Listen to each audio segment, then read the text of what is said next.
मनीष गर्ग खबर। नई दिल्ली। प्रधानमंत्री नरेंद्र मोदी ने देश को संबोधित किया। उन्होंने देशवासियों को नवरात्र और जीएसटी सुधारों को लेकर शुभकामनाएं दी।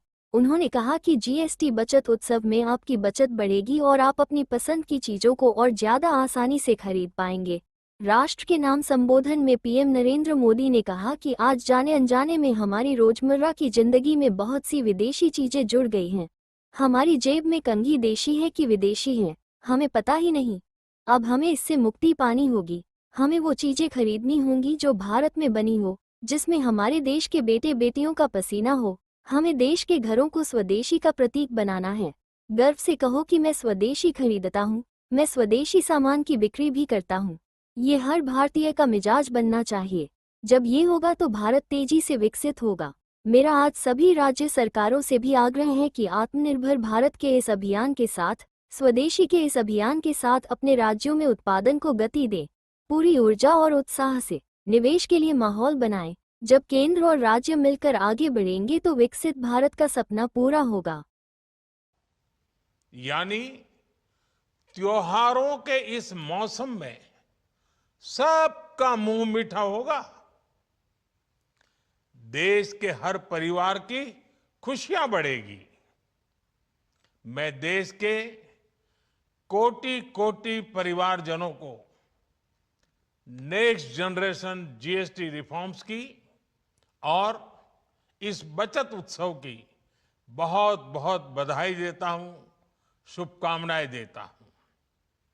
ये रिफॉर्म भारत की ग्रोथ स्टोरी को एक्सेलरेट करेंगे, कारोबार को और आसान बनाएंगे, निवेश को और आकर्षक बनाएंगे और हर राज्य को विकास की दौड़ में बराबरी का साथी बनाएंगे।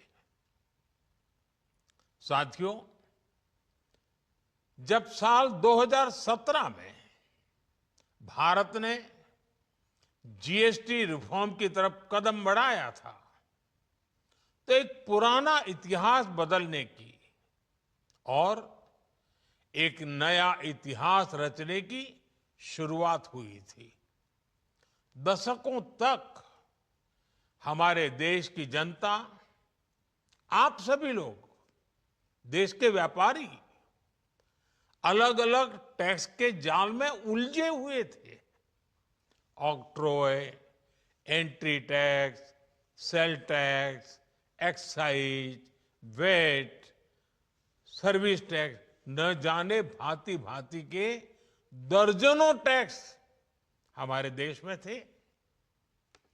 एक शहर से दूसरे शहर माल भेजना हो तो न जाने कितने चेकपोस्ट पार करने होते थे, कितने ही फॉर्म भरने पड़ते थे, कितनी सारी रुकावटें थी।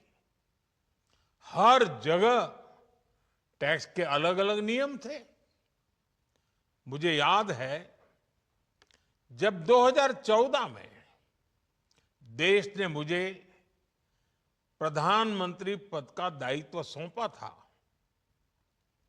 तब उसी शुरुआत के दौर में एक विदेशी अखबार में एक दिलचस्प उदाहरण छपा था।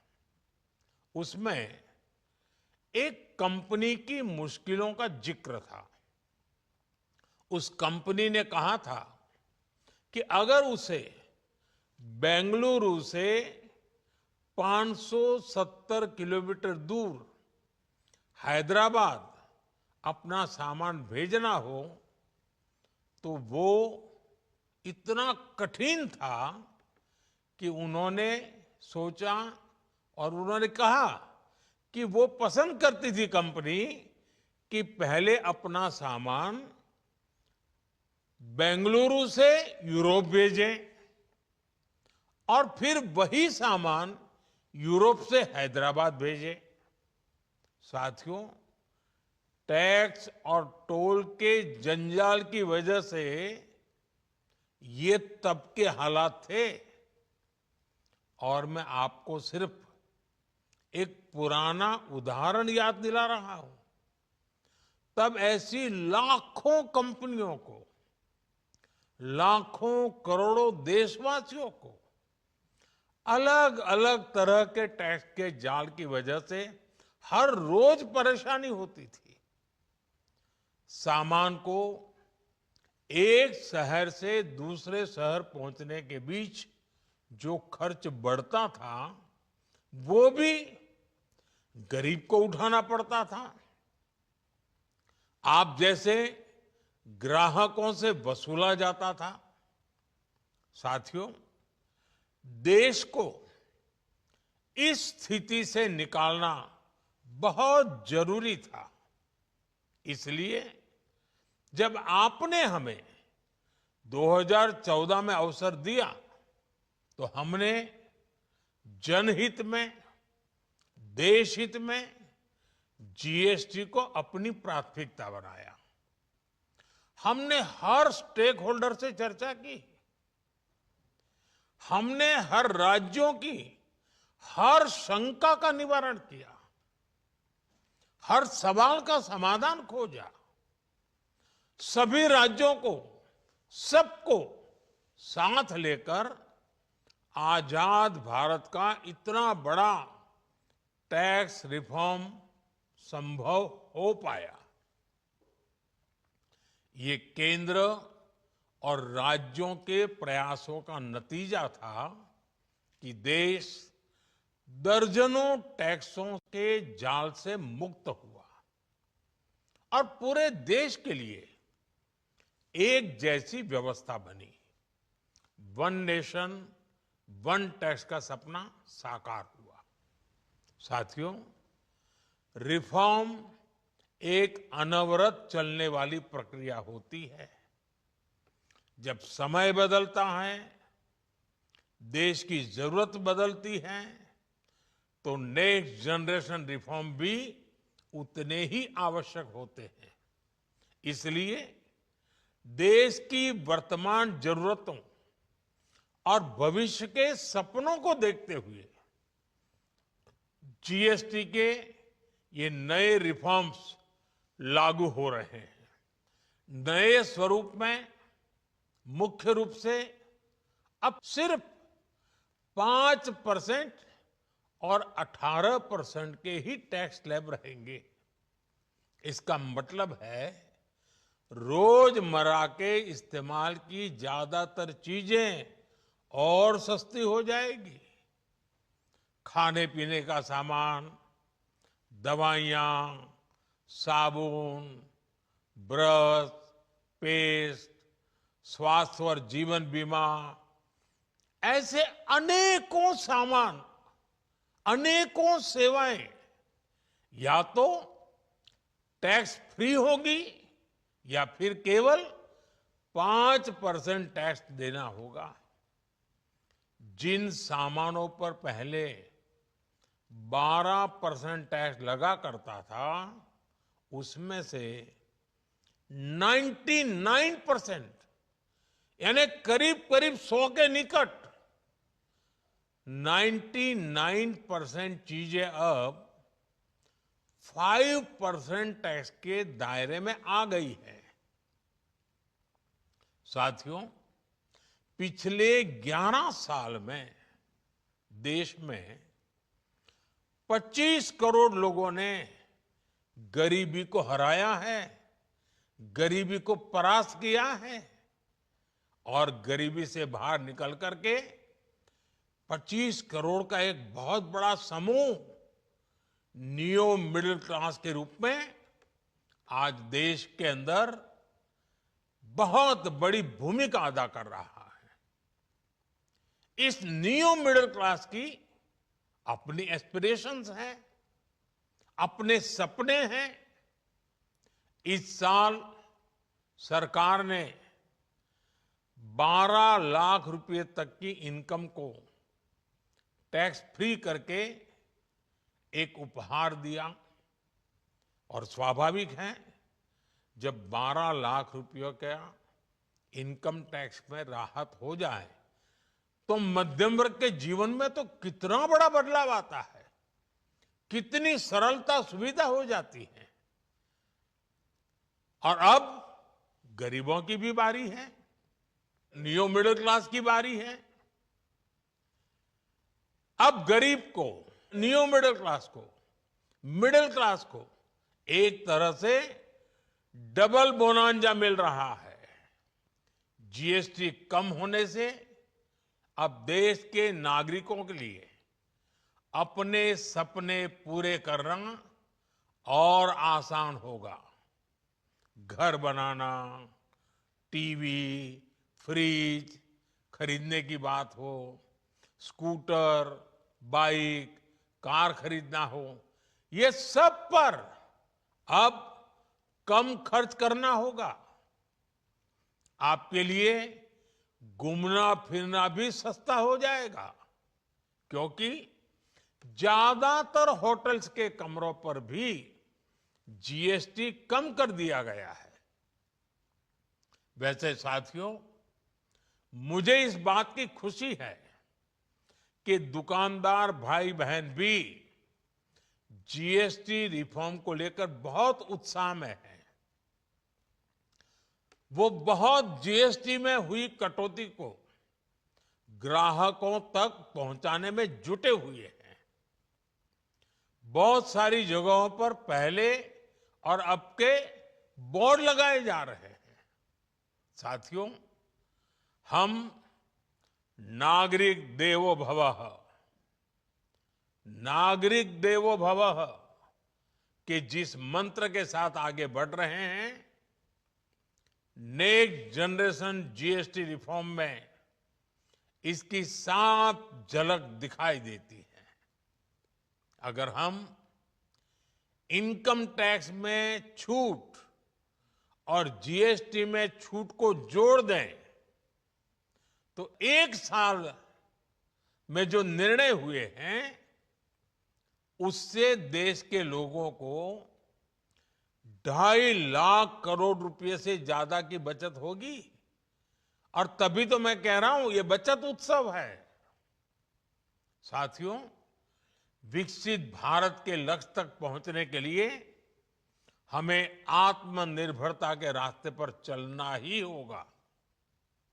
और भारत को आत्मनिर्भर बनाने का बहुत बड़ा दायित्व हमारे एमएसएमईज, यानी हमारे लघु, मध्यम और कुटीर उद्योगों पर भी है,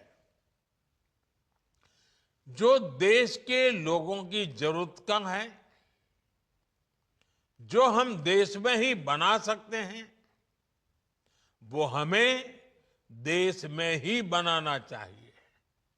साथियों, जीएसटी की दरें कम होने से नियम और प्रक्रियाएं और आसान बनने से हमारे एमएसएमईज, हमारे लघु उद्योगों को, कुटीर उद्योगों को बहुत फायदा होगा। उनकी बिक्री बढ़ेगी और टैक्स भी कम देना पड़ेगा, यानी उनको भी डबल फायदा होगा। इसलिए आज मेरी एमएसएमई से लघु उद्योग हो, सूक्ष्म उद्योग हो, कुटीर उद्योग हो, आप सबसे बहुत अपेक्षाएं हैं। आपको भी पता है, जब भारत समृद्धि के शिखर पर था, तब भारत की अर्थव्यवस्था का मुख्य आधार हमारे एमएसएमईज थे, हमारे लघु और कुटीर उद्योग थे। भारत की मैन्युफैक्चरिंग, भारत में बने सामानों की क्वालिटी बेहतर होती थी। हमें उस गौरव को वापस पाना है।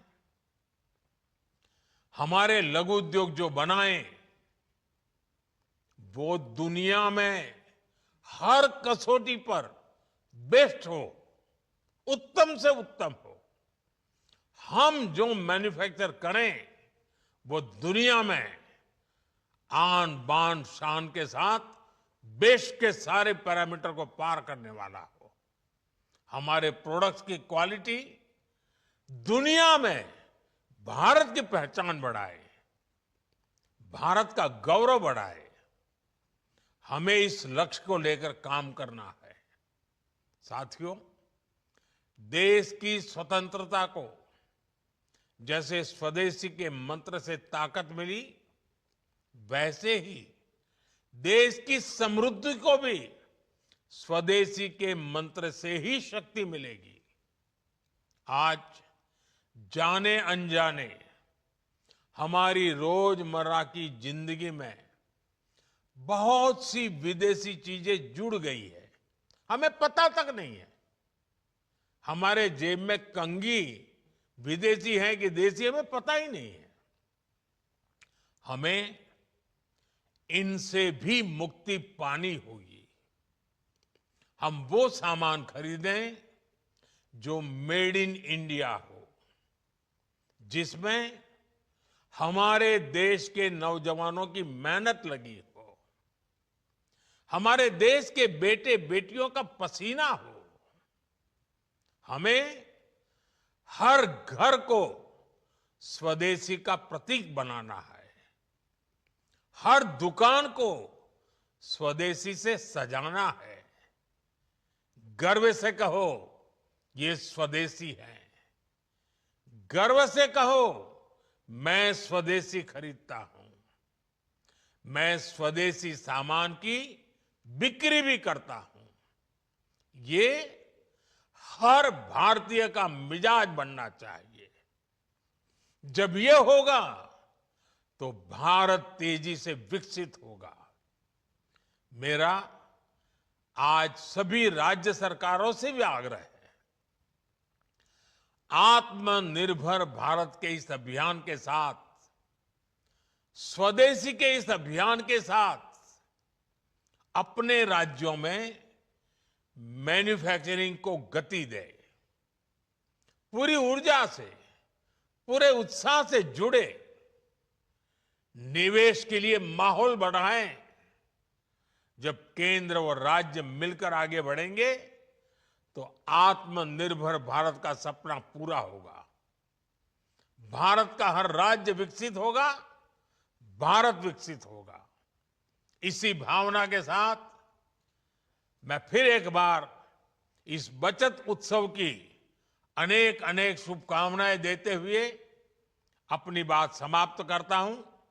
एक बार फिर आप सबको नवरात्रि की, जीएसटी बचत उत्सव की बहुत बहुत शुभकामनाएं।